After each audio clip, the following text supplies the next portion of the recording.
Hey guys, wow, it's been a really long time. It's been like a month. I haven't done a video since the Penguins lost their first 3 games of the season. So they won since then, but they've also lost a lot since then. So, where to begin? Right, well, Penguins were at a point where they had won 9 of 10 games, largely in part thanks to the incredible goaltending of Marc-Andre Fleury, and backup Jeff Satkov is also having a heck of a season.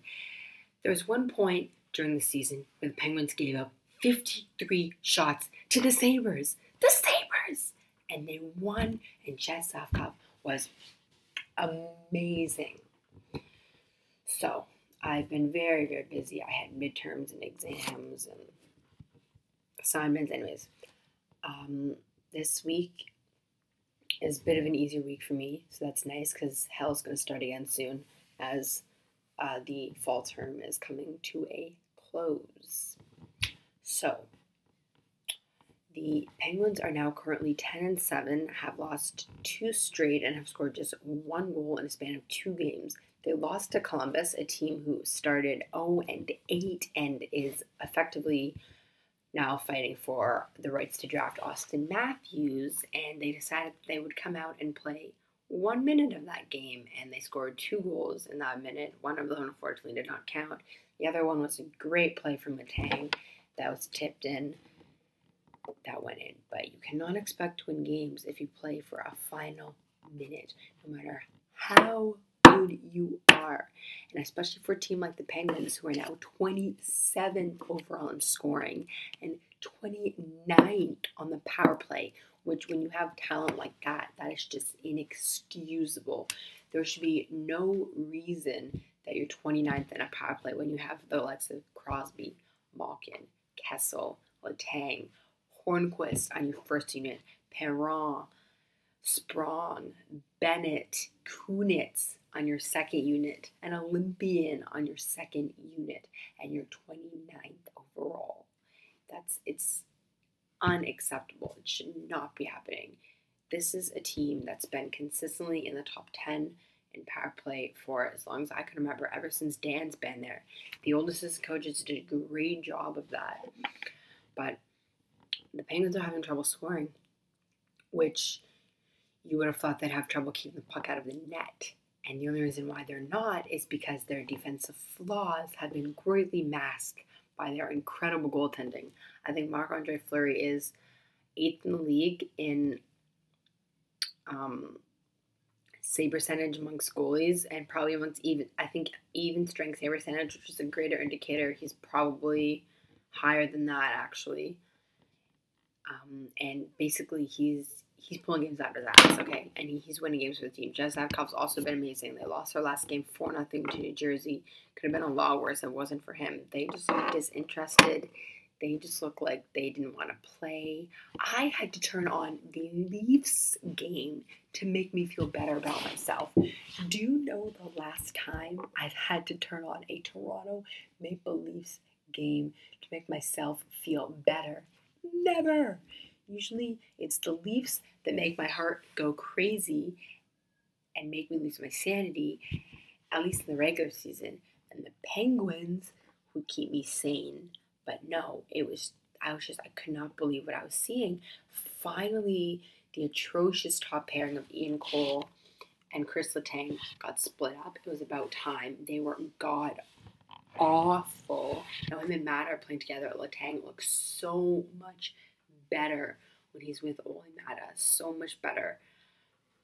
But he still is not playing up to the level that he could be playing. Neither is anyone else on the team for that matter.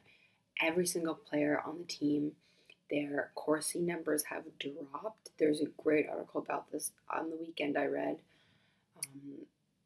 And for someone like Crosby, who's always been a 55, 56 Corsi possession player, it doesn't make sense for his numbers to drop to 48, 49. Same with Malkin. I think Kunitz is the only one who's above 50 and his numbers have still dropped. Kessel's the only one whose numbers have improved, and that's because he was on the Tire Fire team that was the Toronto Maple Leafs.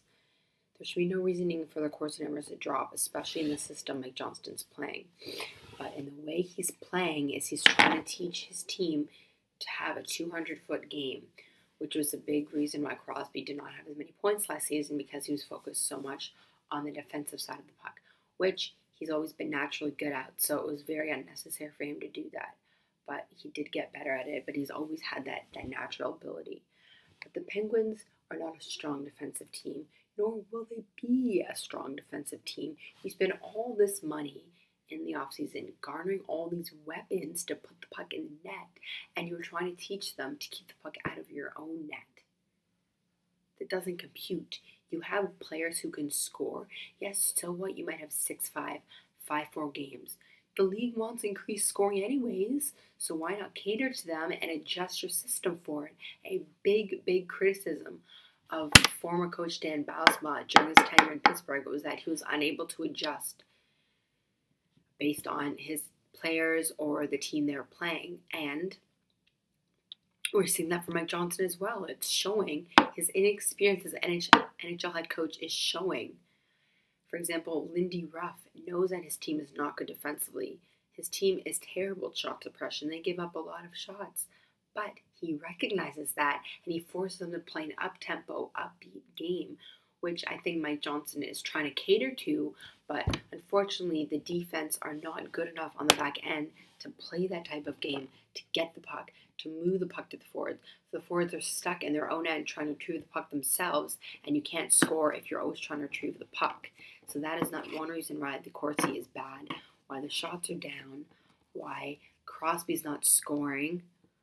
You know, ironically, Dan Bylsma's system would be much more suited for this team to chip and chase, get the puck deep, let the forwards do all the work, because that is the kind of defenseman the Penguins have. Letang is the only competent puck-moving defenseman right now, and he can't play on the ice all the time. And you know, I actually think he's playing a lot better than people give him credit for, but he's made his fair share of gaffes as well. And, you know, it's been a big problem. And the power play's not clicking. They're trying to split up the units again, which is completely stupid. And I love this quote from Letang. I think someone asked him after the last game what he thought of the units being split up. And he said, look, you saw the game, I saw the game. It didn't work out, so that's what I think of it. So, basically, he thinks the decision to split up the units is stupid, and I love him for it. And I think Letang's actually quite good on the power play. I think he's better than most people give him credit for. He doesn't shoot enough on the power play, that is true. Although I have noticed that his shots seem to be increasing more this year. He does maybe seem to shoot the puck a bit more, but I think he only averages like 3 or 4 shots a game, which is not very many. The Penguins are trying to pass the puck around on the perimeter. They're static. They're trying to feed Kessel for the one-timer. He doesn't have a one-timer. He's got a very high flex in his stick, which makes it impossible for him to get a one-timer. They're failing to adjust. There's just so many things wrong with this team. Kind of like my video. I'm kind of rambling on, not making a lot of sense. That's kind of like what the Penguins are. See, I planned it out perfectly. It was a perfect indication of what I'm trying to say. So, yeah, the Penguins are just a mess right now.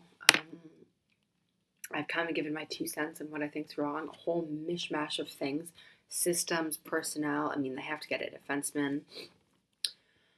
But, yeah, a whole mishmash of things. Anyways, please like if you like this video. Subscribe if you really like it. Share with all your friends. Tell everyone. I'm so sorry for the delay. I'll definitely try to have it up by tomorrow for a recap of the game tonight. And I'll see you tomorrow, hopefully. And I don't even know if I should cheer or scream or cry.